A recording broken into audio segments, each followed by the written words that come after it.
بہت زیادہ پرانی بات نہیں، یہ چند سال پہلے جب نون لیگ کی گورنمنٹ تھی تو ایک جو حلف نامہ دیا جاتا ہے ممبران کی طرف سے، اسمبلی ممبران کی طرف سے، اس کی عبارت میں تبدیلی کی گئی، اور جو حلف ختم نبوت کے حوالے سے تھا، نبی پاک صلی اللہ علیہ وسلم کی ذات کے متعلق تھا، اس میں تبدیلی کی گئی۔ میں آپ کو بتاتا ہوں کہ جو پرانا حلف تھا، میں آپ کو پڑھ کے سناتا ہوں کہ وہ کیا تھا۔ میں حلفاً اقرار کرتا ہوں کہ میں خاتم النبیین صلی اللہ علیہ وسلم کی ختم نبوت پر قطعی اور غیر مشروط طور پر ایمان رکھتا ہوں۔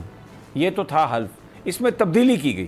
تبدیلی یہ کی گئی، میں نبی پاک صلی اللہ علیہ وسلم کی ختم نبوت اور دین کی تکمیل پر ایمان رکھتا ہوں۔ اب اس میں جو الفاظ نکالے گئے وہ کیا تھے؟ حلفاً، جو ورڈ حلفاً ہے یہ نکال دیا گیا۔ خاتم النبیین صلی اللہ علیہ وسلم، یہ ورڈ نکال دیا گیا۔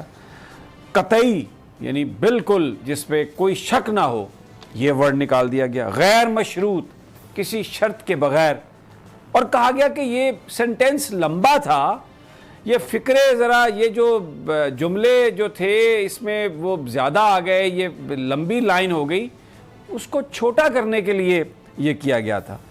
اور جناب اس پر پھر پاکستان کے اندر ایک احتجاج ہوا، کیونکہ ایک بات تو حکمرانوں کو سمجھ لینی چاہیے کہ نبی پاک صلی اللہ علیہ وسلم کی محبت، ان کی ختم نبوت، اس پر کبھی بھی کوئی مسلمان کہیں پہ بھی، اور بالخصوص پاکستان میں تو کوئی کمپرومائز ہو ہی نہیں سکتا۔